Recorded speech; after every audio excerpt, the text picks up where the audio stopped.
Drama के शुरू में हमें अपनी फीमेल लीड यूजी नजर आती है, जो अपने हाई स्कूल को विजिट करने गई होती है। वहाँ पहुँचते ही उसे 10 साल पुरानी यादें याद आने लगती हैं। वह सोच रही होती है, क्या मिंग कभी मुझे माफ करेगा?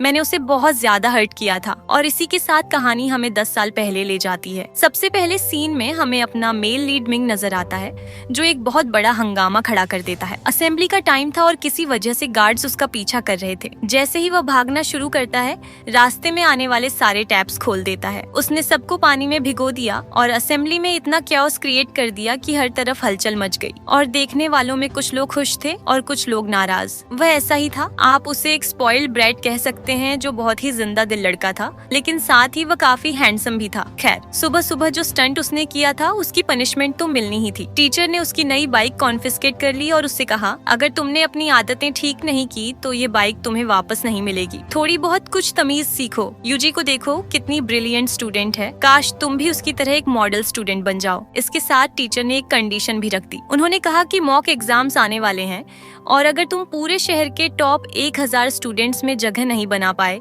तो बाइक को भूल जाओ। लेकिन वह बाइक को कैसे भूल सकता था? वह उसके लिए बहुत खास थी। वैसे तो वह एक रिच फैमिली से बिलोंग करता था और चाहे तो नई बाइक भी खरीद सकता था, लेकिन उसने सोचा कि इसी बाइक को टीचर से वापस लेना बेहतर होगा। जहाँ एक तरफ यूजी टॉपर स्टूडेंट्स में से थी, वहीं दूसरी तरफ मिंग पढ़ाई पर बिल्कुल भी ध्यान नहीं देता था और क्लास के सबसे नीचे रैंक करने वाले स्टूडेंट्स में से एक था। फिर एक शाम यूजी अपनी बाइसिकल पर कहीं जा रही होती है जब उसकी टक्कर मिंग से हो जाती है। इसी दौरान उसकी पॉकेट से एक की चेन गिर जाता है, जो मिंग के हाथ लगता है। साथ ही हमें यूजी की जिंदगी के बारे में भी दिखाया जाता है। आज वह इतनी जल्दी में इसलिए थी क्योंकि उसे एक इंटरव्यू के लिए जाना था। वह एक गरीब फैमिली से बिलोंग करती थी और अपनी ग्रैंड मदर की मदद के लिए पार्ट टाइम ट्यूटर का काम करती थी, लेकिन एक हाई स्कूल स्टूडेंट ट्यूटर नहीं बन सकती थी। इसलिए वह हर जगह खुद को कॉलेज स्टूडेंट बताती थी और अपने फैमिली बैकग्राउंड के बारे में भी काफी इम्प्रेसिव कहानियां बना रखी थी। लेकिन असल में उसकी जिंदगी की सारी मेहनत और भाग दौड़ सिर्फ और सिर्फ उसकी ग्रैंडमदर के लिए थी। उसकी ग्रैंडमदर ही उसकी इकलौती फैमिली थी। फिर एक दिन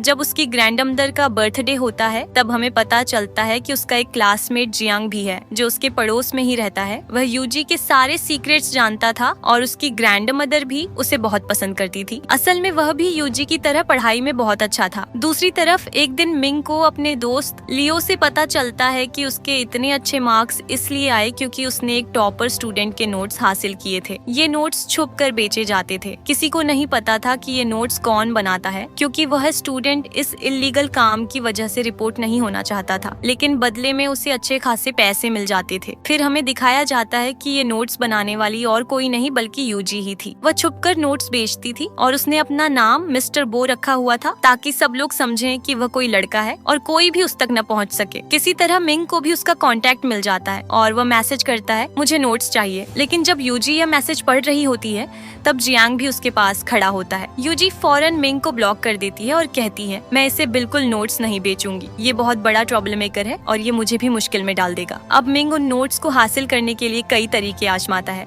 लेकिन हर बार उसे निराशा ही मिलती है। आखिर में वह पिछले रास्ते का सहारा लेता है। उसने मिस्टर बो की प्रोफाइल पिक्चर को बहुत ध्यान से देखा था। उसे पता चलता है कि स्कूल के बैकयार्ड में एक पेड़ है। इसका मतलब था कि मिस्टर बो का उस जगह से कोई कनेक्शन जरूर है। इसलिए रात को वह उस पेड़ के पास जाता है और सोचता है कि आज वह इस टॉपर स्टूडेंट को जरूर पकड़ लेगा। रात के वक्त वहाँ कोई नहीं जाता था क्योंकि लोगों को भूतों का डर लगता था, लेकिन मिंग फिर भी वहाँ पहुँच जाता है। वहाँ एक अबैंडन्ड एरिया था, एक स्विमिंग पूल भी था और उसके पास कई डेस्क्स रखी हुई थी। इन्हीं डेस्क्स के बीच मिंग यूजी को रंगे हाथ पकड़ लेता है, जो अपनी सीक्रेट जगह पर बैठकर पढ़ रही होती है। वह कहता है, तुम ही हो ना मिस्टर बो, मुझे सब पता चल गया है। तुमने मुझे नोट्स क्यों नहीं दिए? इसी दौरान गार्ड, जो उसके दोस्त का पीछा कर रहा था, यहाँ आ पहुँचता है। लेकिन यूजी ने पहले से ही एक जबरदस्त जुगाड़ लगा रखा था। वह दूर से एक बहुत बड़ी अलमारी गिरा देती है और गार्ड डर कर भाग जाता है क्योंकि उसे लगता है कि यहाँ कोई भूत है। वैसे भी यूजी बहुत इंटेलिजेंट थी और मिंग उससे काफी इम्प्रेस हो चुका था। मिंग फिर पूछता है, तुमने मुझे नोट्स क्यों नहीं दिए? यूजी जवाब देती है, इसलिए क्योंकि तुम बहुत फ्लैशी हो और मैं किसी भी तरह की मुसीबत में नहीं पड़ना चाहती। तभी मिंग उसे उसका बो वाला की चेन भी दिखाता है। वह की चेन यूजी को बहुत प्यारा था और जब वह उसे वापस लेने की कोशिश करती है तो इसी झगड़े में मिंग छुपकर उसके नोट्स भी चुरा लेता है। ऐसा लगता था जैसे वह हमेशा यूजी से 2 कदम आगे रहता हो। इसके बाद हमें दिखाया जाता है कि मिंग के रिजल्ट्स में बहुत बड़ा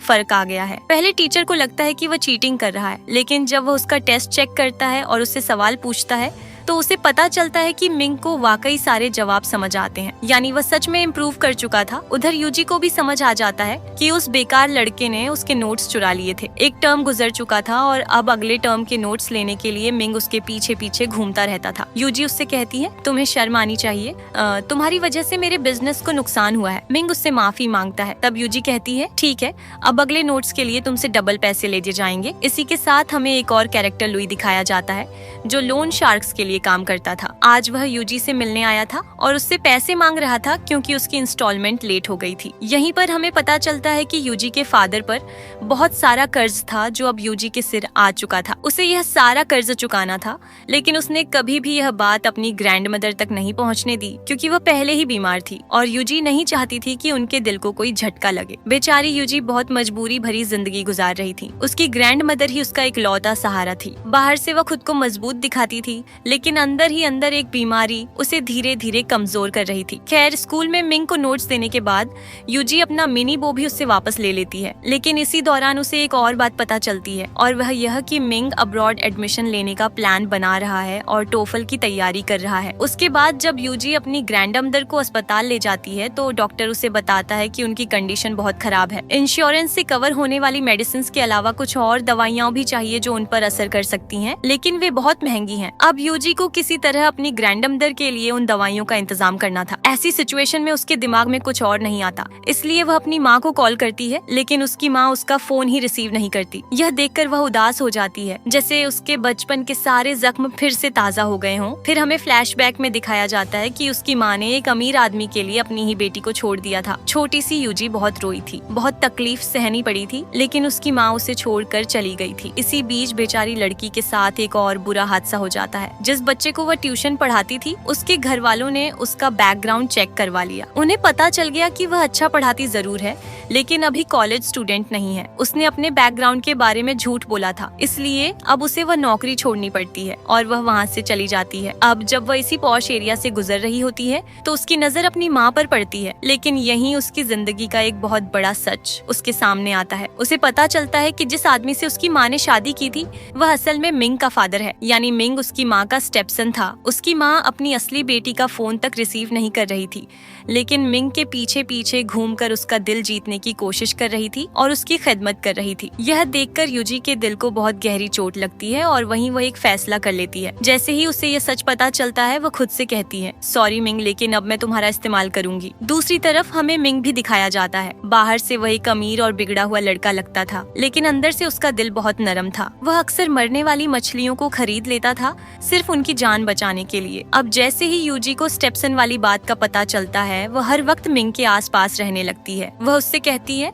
मुझे पता है तुम अब्रॉड एडमिशन लेना चाहते हो, लेकिन अकेले पढ़ने से कुछ नहीं होगा। मुझे पता है तुम यह बात अपनी फैमिली से छुपा रहे हो, ऐसे में मैं तुम्हारी मदद कर सकती हूँ। क्यों ना हम साथ पढ़ाई करें। इसके साथ साथ स्कूल में भी वह उसकी मदद करने लगती है। वह प्रॉक्टर थी और जब भी मिंग कोई शरारत करता वह अक्सर उसे छोड़ देती थी। उसके बाद एक दिन वह चुपके से टीचर्स ऑफिस में जाती है और वहाँ के लैंडलाइन से अपनी माँ को फोन करती है। बातों बातों में वह बार बार मिंग का नाम लेती रहती है और कहती है, प्लीज पीटीएम में जरूर आइएगा। उसकी माँ हैरान रह जाती है और सोचने लगती है कि ये कैसे मुमकिन है कि मिंग ने स्कूल में मेरा नंबर दिया हो, क्योंकि वह तो हमेशा मुझसे दूर रहता था। लेकिन इस खुशी में वह इस बात पर ज्यादा गौर नहीं करती और आने के लिए हाँ कर देती है। उधर यूजी बार बार मिंग के पास जाती रहती है। उसे पता चलता है कि मिंग को वीडियो गेम्स का बहुत शौक है और उससे कहती है, क्यों ना तुम मेरे साथ कंपटीशन करो। अगर मैं तुम्हें एक भी राउंड में हरा दूं तो तुम मेरी कोचिंग लेने के लिए मान जाओगे। आज से पहले उसने कभी यह गेम नहीं खेला था और पहले 4 राउंड्स में वह बुरी तरह हार जाती है, लेकिन वह बहुत जल्दी सीखने वाली लड़की थी और आखिरी राउंड में जीत जाती है। मिंग उससे इम्प्रेस हुए बिना नहीं रह पाता और आखिरकार वह उसी सीक्रेट स्टडी स्पॉट पर पहुंच जाता है। जैसे ही यूजी उसे वहां देखती है, वह बहुत खुश हो जाती है। अब दोनों साथ मिलकर इंग्लिश पढ़ने लगते हैं। यूजी पढ़ाई में बहुत अच्छी थी और वह मिंग की काफी मदद करती है। वह उसके टेस्ट्स लेती है और उसके लिए नोट्स भी बनाती है। लेकिन इसी सब के दौरान जब दोनों पढ़ रहे होते हैं तो मिंग को बहुत गर्मी महसूस होने लगती है। यूजी ने यह बात नोटिस कर ली थी और अगले दिन जब वह उस सीक्रेट स्टडी स्पॉट पर आती है तो अपने साथ एक मिनी फैन भी लेकर आती है। वह उसका ख्याल रख रही होती है। ये बात कहीं न कहीं मिंग को बहुत खुशी दे रही थी। स्कूल में भी वह उसके लिए ऐसी ही छोटी छोटी चीजें करती रहती थी। कभी लंबी लाइन में खड़े होकर उसके लिए ड्रिंक ले आती। वह उसे स्पेशल फील करवा रही थी। जियांग ने भी यह सब नोटिस कर लिया था। उसे पता चल गया था कि यूजी किसी को पढ़ाती है और वह कोई और नहीं बल्कि मिंग ही था। यूजी जियांग से कहती है, वह वैसा नहीं है जैसा सब लोग उसके बारे में कहते हैं। वह बहुत समझदार इंसान है। ये बात सुनकर जियांग के दिल में कहीं न कहीं जलन जरूर पैदा हो गई थी। आजकल मिंग भी छुपकर यूजी की स्केच बनाने की कोशिश कर रहा था। दोनों की पसंद और आदतें भी काफी मिलती जुलती थीं। एक दिन यूजी एक मरने वाली मछली को बचाने के लिए अपने साथ ले आती है, लेकिन उसका बैग लीक होने लगता है। अब दोनों को कुछ समझ नहीं आता, इसीलिए वे चुपके से केमिस्ट्री लैब में घुस जाते हैं और वहाँ से एक बीकर चुरा लेते हैं। लेकिन ये सब करते वक्त गार्ड की नजर उन पर पड़ जाती है। गार्ड उनका पीछा करने लगता है और दोनों उससे बचने के लिए भागने लगते हैं। ये पूरा मामला एक एडवेंचर बन जाता है। इसी बीच एक वक्त आता है जब छुपते छुपते यूजी खिड़की से नीचे कूद जाती है, लेकिन मिंग को हाइट से डर लगता था। वह घबरा रहा होता है, लेकिन यूजी उससे कहती है, हिम्मत मत हारो, बस जंप करो, मुझ पर भरोसा रखो, मैं तुम्हें गिरने नहीं दूंगी। और फिर बिल्कुल वही होता है। जैसे ही मिंग गिरने वाला होता है, यूजी आगे बढ़कर उसे पकड़ लेती है। यहीं से ये फनी सीन धीरे धीरे रोमांटिक सीन में बदल जाता है। जब यूजी वापस घर जा रही होती है तो वह बस में बैठी होती है और उसके साथ साथ मिंग अपनी हैवी बाइक चला रहा होता है। जब वह बस की सीट पर बैठी नजर आती है तो मिंग अपनी बाइक बिल्कुल बस के साथ साथ चलाने लगता है। दोनों एक दूसरे को देखकर मुस्कुराते हैं और बहुत प्यारा वक्त गुजार रहे होते हैं। एक दिन मिंग लियो से प्रॉमिस लेता है कि अब जब उसे उसके अब्रॉड स्टडी वाले सीक्रेट का पता चल गया है तो वह ये बात उसकी फैमिली को बिल्कुल नहीं बताएगा। अगर उन्हें पता चल गया तो वे उसे कभी बाहर जाने नहीं देंगे। उसके बाद मिंग नोटिस करता है कि जिस एरिया में वह वर्कशॉप के पास बैठा करता था, यूजी भी अक्सर वहीं से गुजरती थी। वहाँ एक फिश शॉप भी थी। अब उस शॉप में कुछ आखिरी मछलियाँ बची हुई थी और शॉप हमेशा के लिए बंद होने वाली थी। ये मछलियाँ बिक नहीं पा रही थी। यूजी को उनके लिए बहुत बुरा लगता है। मिंग को भी मछलियाँ बहुत पसंद थी। वह यूजी के पास आकर कहता है, क्यों ना मैं ये सारी मछलियाँ आज खरीद लूं। उसे पता था कि यूजी के पास इतने पैसे नहीं होंगे, इसलिए वह सारी मछलियाँ आज खरीद लेता है और कहता है, मैं रिच किड हूँ, मुझे इससे कोई फर्क नहीं पड़ता। अगले सीन में दोनों इतनी सारी मछलियों को लेकर स्कूल के स्विमिंग पूल में छोड़ देते हैं, जिसमें उस दिन पानी भरा हुआ था। मछलियों को ऐसे तैरते देखना बहुत खूबसूरत नजारा था। दोनों साथ बैठकर उन्हें देखते रहते हैं और बातें भी करते रहते हैं। लेकिन इसी दौरान यूजी को पता चलता है कि उनमें से एक बेटा फिश है। वह कहती है, इसे बाकी मछलियों के साथ मत छोड़ो वरना ये उन पर अटैक कर देगी। ये कहकर वह फौरन पानी में कूद जाती है ताकि उस मछली को वापस पकड़ सके। और जाहिर सी बात है, उसके पीछे पीछे मैंग भी पानी में कूद जाता है। दोनों पानी के अंदर साथ तैरते हैं और अपनी मछलियों के साथ बहुत अच्छा वक्त गुजारते हैं। अब क्योंकि दोनों पूरी तरह भीग चुके थे, इसलिए वे स्कूल के स्टोर रूम में जाने का फैसला करते हैं। वहाँ उन्हें क्लब के बहुत सारे टी शर्ट्स पड़े मिलते हैं। दोनों सोचते हैं कि गीले कपड़े बदल लेने चाहिए। मिंग यूजी से कहता है, तुम पीछे जाकर चेंज कर लो। और जैसे ही यूजी पीछे जाती है, एक बार उसकी नजर मिंग पर पड़ती है। मिंग ने अपनी शर्ट उतारी हुई होती है। उसे देखते ही यूजी शर्मा जाती है और फौरन अपनी नजर हटा लेती है। बात का रुख बदलने के लिए वह उससे पूछती है, तुम अब्रॉड क्यों जाना चाहते हो? मिंग जवाब देता है, क्योंकि यहाँ मेरा किसी से कोई लगाव नहीं है। इसके साथ ही वह यूजी को एक सलाह भी देता है। वह कहता है, अपनी पढ़ाई पर खास ध्यान देना, कभी मेरी तरह केयरलेस मत बनना। मुझे लगता है तुम जितनी जीनियस हो, तुम्हारा फ्यूचर बहुत ब्राइट होने वाला है। फिर वह यूजी से कहता है, मुझे नहीं पता क्यों, लेकिन मुझे लगता है कि तुम जानबूझकर मेरे करीब आना चाहती हो। यूजी इस बात का कोई जवाब दे पाती उससे पहले ही गार्ड वहाँ आ जाता है और दोनों को रंगे हाथ पकड़ लेता है। अगले दिन स्कूल में एक अनाउंसमेंट की जाती है। स्कूल लैब का सामान बिना परमिशन इस्तेमाल करने की वजह से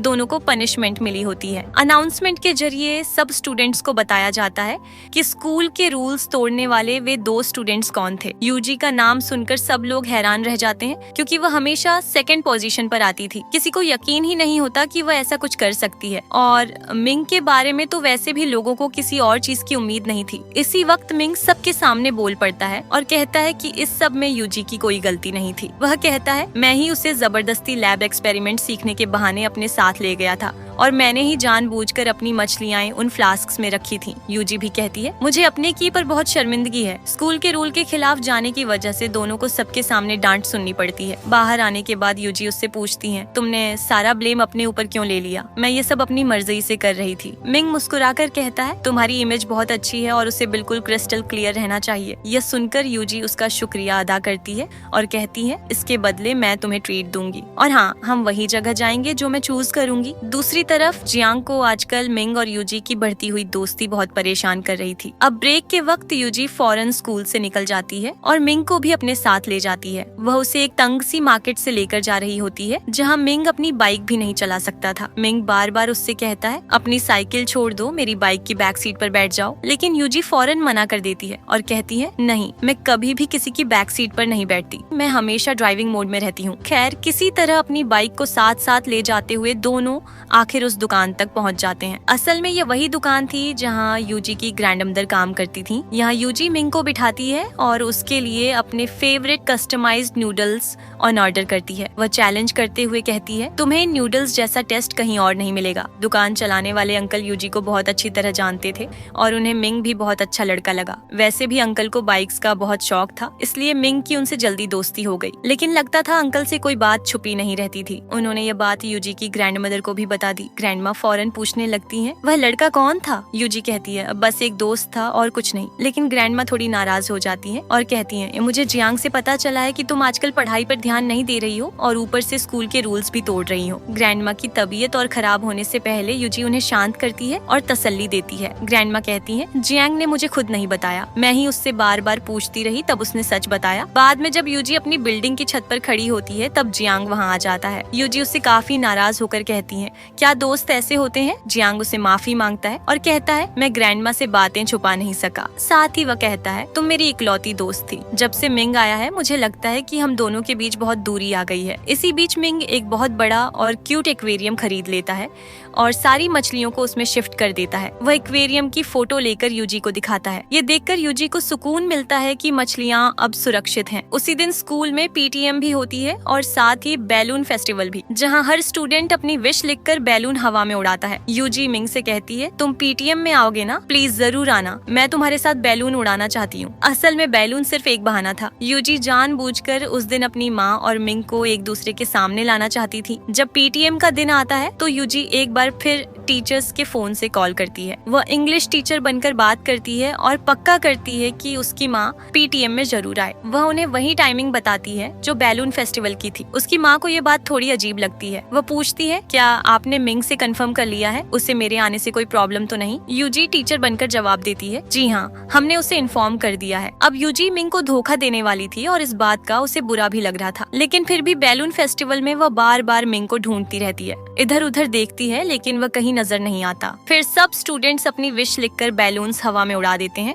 लेकिन यूजी ने कोई विश लिखी ही नहीं होती। जब फेस्टिवल खत्म होने वाला होता है तभी मिंग बहुत सारे बैलून्स लेकर वहाँ आ जाता है। वह मुस्कुराकर कहता है मेरी सिर्फ एक विश नहीं है, मैंने बहुत सारे बैलून्स पर अपनी हर विश लिखी है। फिर दोनों मिलकर उन बैलून्स को हवा में उड़ा देते हैं। ये बहुत ही खूबसूरत नजारा होता है। इसी दौरान जैसे ही यूजी देखती है कि उसकी माँ आने वाली है, वह फौरन मिंग को हक कर लेती है। वह जानबूझकर ये मंजर अपनी माँ को दिखाना चाहती थी। जैसे ही उसकी माँ वहाँ पहुँचती है वह ऐसा दिखावा करती है जैसे वह यूजी को जानती ही ना हो। ये देखकर मिंग को बहुत गुस्सा और नफरत सी महसूस होती है। वह नाराज होकर वहाँ से चला जाता है। यूजी उससे पूछती है क्या तुम औरतों से नफरत करते हो? मिंग कहता है हाँ, कुछ ऐसा ही समझ लो। मेरे डैड को बार बार औरतें बदलने की आदत है। जब तक कोई खूबसूरत और समझदार लगती है वह उसके साथ रहते हैं। अब तक यूजी मिंग का उतना इस्तेमाल कर चुकी थी जितना उसे करना था। आखिरकार उसकी माँ खुद उससे मिलने आ जाती है और यूजी तो यही चाहती थी। उसकी माँ उससे कहती है तुम काफी बड़ी हो गई हो और काफी चालाक भी, इस लड़के को कब से जानती हो? असल में उसकी माँ नहीं चाहती थी कि मिंग के फादर को पता चले कि उसके बेटे की गर्लफ्रेंड उसकी अपनी बेटी है। अगर उन्हें यह बात पता चल जाती तो वे बहुत नाराज हो जाते। इसलिए वह कहती है मुझे पता है ग्रैंडमा को ट्रीटमेंट की जरूरत है और तुम्हें पैसों की जरूरत है। तुमने पैसों के लिए मेरे लिए यह जाल बिछाया था, है ना? ठीक है, मैं मान लेती हूँ, तुम बड़ी हो गई हो और काफी समझदार भी। मैं तुम्हें जितने पैसे चाहिए दूंगी, लेकिन एक शर्त है, तुम मिंग से दूर रहोगी। फिर वह यूजी को एक कार्ड देती है और कहती है आज के बाद मैं तुम्हारे लिए मर चुकी हूँ और तुम मेरे लिए। और हाँ, तुम अब छोटी बच्ची नहीं रही, अपनी बात पर कायम रहना। वहाँ से जाने से पहले माँ और बेटी के बीच आंसुओं भरी कई शिकायतें भी होती हैं। यूजी कहती है मैंने हमेशा सादगी से जिंदगी गुजारी है, जो मिला वही खाकर रह ली, लेकिन मैंने तुमसे कभी कुछ नहीं मांगा। लेकिन अब मैं ग्रैंडमा को इस हालत में नहीं देख सकती। वैसे भी डैड के जाने के बाद जो थोड़े बहुत पैसे बचे थे तुम सब लेकर चली गई थी। तुमने कभी मेरे किसी खर्चे के लिए एक पैसा तक नहीं दिया, इसीलिए ये मेरा हक है। मैं कुछ गलत नहीं कर रही। इसी बीच हमें मिंग भी दिखाया जाता है। वह यूजी के लिए एक गिफ्ट तैयार कर रहा था। उसके पास एक पेंडेंट का पीस था और उसके साथ मैच करता हुआ एक छोटा सा एरो भी बना रहा था। बहुत मेहनत से उसने वह एरो तैयार किया था और उसका इरादा था कि वह यह खूबसूरत नेकलेस वापस यूजी को गिफ्ट करे। लेकिन अब यूजी पूरी तरह बदल चुकी थी। स्कूल में जब भी उसकी नजर मिंग पर पड़ती वह उसे इग्नोर कर देती, उससे बचकर निकल जाती। एक बार तो मिंग उसे आवाज भी देता है। तब जियांग कहता है तुम्हारा दोस्त तुम्हें बुला रहा है, लेकिन यूजी ठंडे लहजे में कहती है वह मेरा दोस्त नहीं है। ये बात मिंग को बहुत बुरी लगती है। वह अंदर तक हर्ट हो जाता है। उसे समझ ही नहीं आता कि आखिर यूजी उसे इग्नोर क्यों कर रही है। वह उससे बात करना चाहता था, लेकिन यूजी हर बार उससे बचकर निकल जाती। आखिरकार वह अपने दोस्त लियो से मशवरा लेता है। वह कहता है और मुझे क्या पता, तुम दोनों के बीच जरूर कोई मिसअंडरस्टैंडिंग हुई होगी। मुझसे मत पूछो, सीधा उससे जाकर बात करो। एक दिन झेब्रा क्रॉसिंग पर कुछ बाइकर्स यूजी से टकराने वाले होते हैं। तभी वक्त पर मिंग अपनी बाइक उनके और यूजी के बीच ले आता है और उसे बचा लेता है। फिर वह उन गुंडों को भी वहाँ से भगा देता है। उसके बाद वह यूजी से कहता है आओ बाइक पर बैठ जाओ, इतनी तेज बारिश हो रही है। लेकिन यूजी मना कर देती है। तब मिंग कहता है तुम ऐसे नहीं मानोगी, तुम बहुत जिद्दी हो। यह कहकर वह अपनी जैकेट उतार कर यूजी को दे देता है ताकि कम से कम वह भीग न जाए। एक दिन टीचर्स रूम में एक टीचर लियो को डांट रहा होता है और उस वक्त यूजी भी वहीं मौजूद होती है। इसी दौरान एक और टीचर आता है और कहता है मुझे पता चला है कि मिंग आजकल स्कूल नहीं आ रहा। यहाँ यूनिवर्सिटी में एडमिशन लेने के बजाय उसने अब्रॉड एडमिशन के लिए किसी से कांटेक्ट किया है। मैंने ये बात चुपके से पता लगाई है। मैं उससे इस बारे में बात करना चाहता हूँ। क्या उसकी फैमिली को इस बात का पता है? जैसे ही यूजी को लगता है कि मिंग का सपना खतरे में पड़ सकता है, वह फौरन सारा ब्लेम अपने ऊपर ले लेती है। वह कहती है असल में मिंग के कुछ रिलेटिव्स अब्रॉड रहते हैं।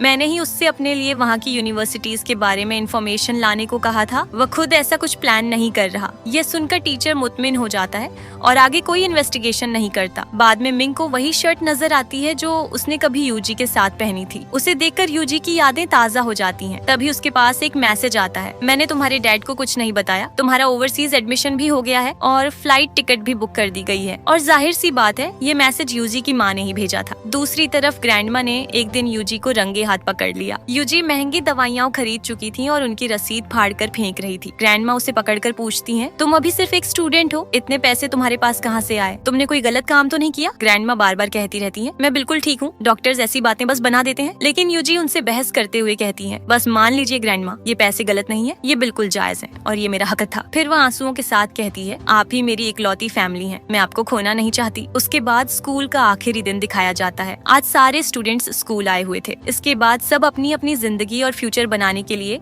अलग रास्तों पर निकल जाने वाले थे। आज स्पीच देने के लिए टॉपर जियांग को चुना गया था, लेकिन वह कहीं नजर ही नहीं आ रहा था। इसलिए टीचर यूजी से कहती है, ये स्पीच याद कर लो और स्टेज पर जाकर दे दो। उधर दूसरी तरफ मिंग और जियांग आमने सामने आ जाते हैं। जियांग मिंग से कहता है, आज के बाद हम सब स्कूल छोड़ देंगे और तुम कभी यूजी की जिंदगी में वापस आने की कोशिश मत करना। ये चैप्टर यहीं खत्म होता है। मिंग गुस्से में कहता है, तुम होते कौन हो मुझे हुक्म देने वाले? लेकिन पहला पंच जियांग ही मारता है और यहीं पहली बार हमें पता चलता है कि ये दोनों असल में रिश्तेदार हैं। सिर्फ रिश्तेदार ही नहीं बल्कि दोनों हाफ ब्रदर्स हैं। इसी वजह से पहले से ही उनके बीच बहुत नफरत और जलन मौजूद थी और इसीलिए जियांग हमेशा मिंग से नफरत करता था और नहीं चाहता था कि वह यूजी के करीब आए। जियांग कहता है, ये मत भूलो कि मैं तुमसे पहले इस दुनिया में आया था। जियांग एक मिस्ट्रेस का बेटा था, जबकि मिंग अपने फादर का इकलौता लेजिटिमेट बेटा था। मिंग जवाब देता है, तुम खुद को अलग समझते हो, लेकिन तुम भी जानते हो कि तुम किस फैमिली से आते हो। जब यूजी अपनी स्पीच खत्म करती है तो वह उन दोनों को ढूंढने ऊपर जाती है। वहाँ पहुंचकर वह देख लेती है कि दोनों के बीच लड़ाई हुई है। मिंग वहाँ से चला जाता है। उसके बाद यूजी जियांग से गुस्से में कहती है, मेरी वजह से तुमने लड़ाई क्यों की? ये मेरी जिंदगी है, मेरा फैसला है, प्लीज दोबारा कभी इंटरफेयर मत करना। जियांग कहता है, पूरा स्कूल जानता है कि वह किस तरह का लड़का है, फिर भी तुम उसके साथ क्यों घूमती रहती हो? लेकिन यूजी जवाब देती है, तुम उसे बिल्कुल नहीं जानते। वह जितना अच्छा है शायद मैं भी उतनी अच्छी नहीं हूँ। इसके बाद सब अपने दोस्तों को अलविदा कहते हैं। जब जियांग घर पहुँचता है तो पता चलता है कि उसकी माँ हमेशा काम में बिजी रहती है। वह बहुत मुश्किल जिंदगी जी रही थी और अकेले अपने बेटे को पाल रही थी। वह जियांग से कहती है, मुझे निराश मत करना, अब ध्यान लगाकर पढ़ाई करना। जियांग लड़ाई करके घर आया था और उसे चोट भी लगी हुई थी, लेकिन उसकी माँ को यह तक नजर नहीं आता। उन्हें सिर्फ इतना दिखता है कि आज उसकी यूनिफॉर्म ठीक से सेट नहीं है। उधर मिंग बाइक वर्कशॉप के पास खड़ा होता है जब लियो उसके पास आता है। लियो कहता है, मैं तुम्हें एक बात बताना भूल गया था। यूजी ने टीचर के सामने तुम्हारे अब्रॉड जाने वाले प्लान को छुपा लिया था। वैसे अगर वह तुम्हें इग्नोर करती है तो फिर तुम्हारे लिए कवर क्यों कर रही थी। बस यही बात मिंग के दिल को छू जाती है। ये सुनते ही वह यूजी से मिलने के लिए दौड़ पड़ता है। वह स्कूल की उसी जगह की तरफ जा रहा होता है जहाँ दोनों साथ बैठकर पढ़ते थे, लेकिन मिंग को पहुँचने में बहुत देर हो जाती है। यूजी उस आखिरी दिन बहुत देर तक वहीं बैठी उसका इंतजार करती रहती है, सिर्फ एक बार उसे देखने के लिए। लेकिन आखिरकार जब वह वहाँ से चली जाती है तभी मिंग वहाँ पहुँचता है और इस तरह दोनों एक दूसरे को मिस कर देते हैं और उनके रास्ते अलग हो जाते हैं। उस वक्त साल 2016 था और अब 2026 आ चुका था। पूरे 10 साल बीत चुके थे। दोनों एक बार फिर अपने पुराने स्कूल को विजिट करने आते हैं और 10 साल बाद तकदीर एक बार फिर उन्हें आमने सामने ले आती है। यूजी एक प्यारे से कुत्ते को देख रही होती है जो उसे बहुत पसंद आया था। तभी पीछे से आती हुई एक आवाज कहती है, काफी साल हो गए तुम्हें देखे हुए। यूजी पलट कर देखती है और सामने मिंग खड़ा होता है।